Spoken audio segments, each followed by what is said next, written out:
अस्सलाम वालेकुम नाज़रीन, प्रोग्राम हादी सेहत में वेलकम। मेरा नाम हकीम नासिर अली मिन्हास है। उम्मीद करता हूँ आप सब खैरियत से होंगे। नाज़रीन, आज आपको जिस मर्दाना बीमारी के बारे में बताऊँगा वो है वेरिकोसील। वेरिकोसील क्या है, इसके कितने ग्रेड्स होते हैं, इसके असबाब और अलामात क्या हैं और तिब में इसका इलाज क्या है। वेरिकोसील एक ऐसा मर्ज़ है जिसकी वजह से बहुत से मर्द बांझपन का शिकार हो जाते हैं और औलाद पैदा करने के काबिल नहीं रहते।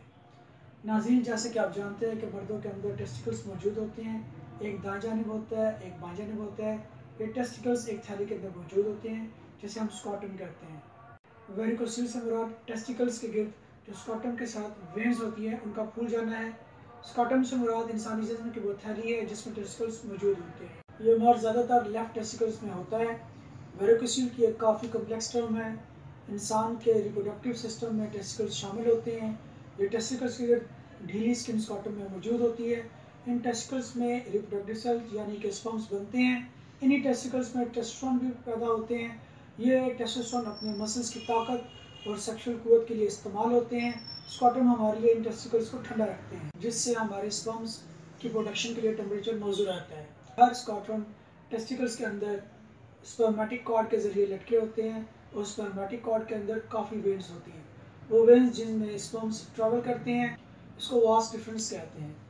जबकि एक वेन जिसका नाम टेस्टिकुलर आर्टरी है, यह खून को टेस्टिकल से वापस पेम्पनी कॉम्प्लेक्स से खून टेस्टिकल्स वेन्स में जाता है। वेन्स में वन वे वॉल्स सेल्स होते हैं जो कि खून को वापस टेस्टिकल्स में जाने से रोकते हैं।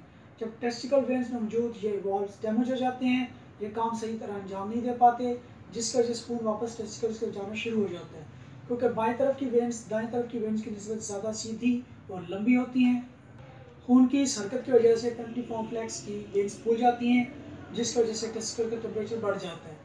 टेस्टिकल्स के लिए स्पर्म की प्रोडक्शन मुश्किल हो जाती है जो कि मर्दाना बांझपन का बाइस बनती है। स्पर्म के अलावा यह टेस्टोस्टेरोन की तादाद को भी कम कर देती है जिसकी वजह से आप कई सेक्सुअल मसाइल का शिकार हो जाते हैं। वेरिकोसील स्पर्म की तादाद और मिकदार दोनों पर असर करता है।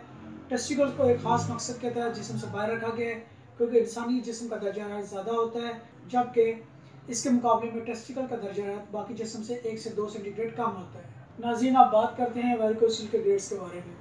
वेरिकोसील के 5 ग्रेड्स होते हैं। सबसे पहले बात करते हैं ग्रेड 1 के बारे में। ग्रेड 1 वेरिकोसील में जोर लगाने पर टेस्टिकल्स में नसों के अंदर खून का दौरानिया रिवर्स नहीं होता। अगर लेटने या खड़े होने पर दोनों सूरतों में वेरिकोसील नज़र ना आए और ना ही मालिश को महसूस हो तो वो ग्रेड 1 वेरिकोसील है। ग्रेड 2 अगर लेटने पर वेरिकोसील महसूस नहीं होता और खड़े होने पर वेरिकोसील महसूस होता हो तो वो ग्रेड 2 है। ग्रेड 3 अगर लेटने और खड़े होने दोनों सूरतों में वेरिकोसील महसूस हो तो वो ग्रेड 3 है। अगर वेरिकोसील की वेन्स में सोजन है, अगर लेटने या खड़े होने पर दोनों सूरतों में वेरिकोसील की जो वेन्स हैं अगर इनका डायमीटर 2 mm से ऊपर है वो वेरिकोसील ग्रेड 3 या 4 है। अगर वेरिकोसील में जोर लगाने पर टेस्टिकल में नसों के अंदर खून का दौरानिया रिवर्स होता है तो ये हायर वेरिकोसील के ग्रेड 3 या 4 में चला जाता है। ग्रेड 4 अगर लेटने और खड़े होने पर दोनों वेन्स नज़र आती हैं और हाथ लगाने पर महसूस होती हैं तो वो ग्रेड 4 है। ग्रेड 5 अगर टेस्टिकल का साइज छोटा हो गया तो इसको ग्रेड 5 कहा जाता है। ऐसी किसी भी सूरत में फ़ौरन अपने स्पर्म का टेस्ट करवाएं या फिर टेस्टोस्टेरोन लेवल चेक करवाएं। वेरिकोसील की मंदरजा झैल अलामात हैं टेस्टिकल्स में दर्द होना, टेस्टिकल्स में चुभन का होना, टेस्टिकल्स की थैली के नज़दीक सोजन, स्कॉटम के अंदर वेन्स का फूल जाना, टेस्टिकल्स का सिकुड़ जाना। इस बीमारी में खुसरे के ऊपर एक उभार सा मालूम होता है जो नीचे से खुला हुआ और ऊपर से तंग और गिरादार होता है। मरीज़ चिड़चिड़ापन का शिकार हो जाता है, मरीज़ डिप्रेशन में चला जाता है। वह नाज़रीन, आप वेरिकोसील के असबाब के बारे में बात करते हैं। 15 से 30 साल के दरमियान मर्दों को वेरिकोसील होने के इम्कान ज़्यादा होते हैं। जो मर्द ज़्यादा वज़न उठाते हैं उनको ये मर्ज ज़्यादा होता है। ज़्यादा वज़न उठाने से बाजानिब की टेस्टिकल की वेन्स पर ज़्यादा इफेक्ट होता है।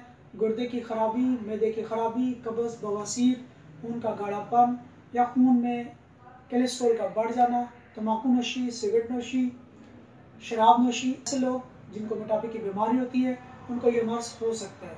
वो लोग जो जिगर के किसी मर्ज में मुब्तला हो उनको भी ये बीमारी हो सकती है।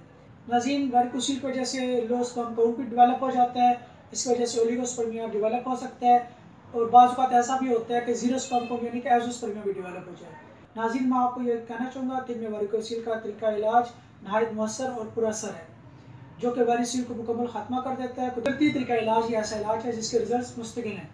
हादिद वाहना पर मेडिकल रिपोर्ट्स की मदद से मरीज़ में मर्ज़ की तशख़ीस की जाती है और मरीज़ में वेरिकोसील की नोयत को मालूम किया जाता है। हादिद वाहना पर बगैर ऑपरेशन वेरिकोसील का 100% इलाज मुमकिन है। हादिद वाहना पर वेरिकोसील के असल असबाब को नज़र रखकर इसका इलाज किया जाता है। वेरिकोसील के इलाज के बाद ओलिगोस्पर्मिया और नेक्रोस्पर्मिया की बीमारी से निजात हासिल हो जाती है। तो फिर आज हादिद वाहना पर तशरीफ़ लाएँ और मुकम्मल यकीन के साथ अपना इलाज करवाएँ। अल्लाह हाफ़िज़।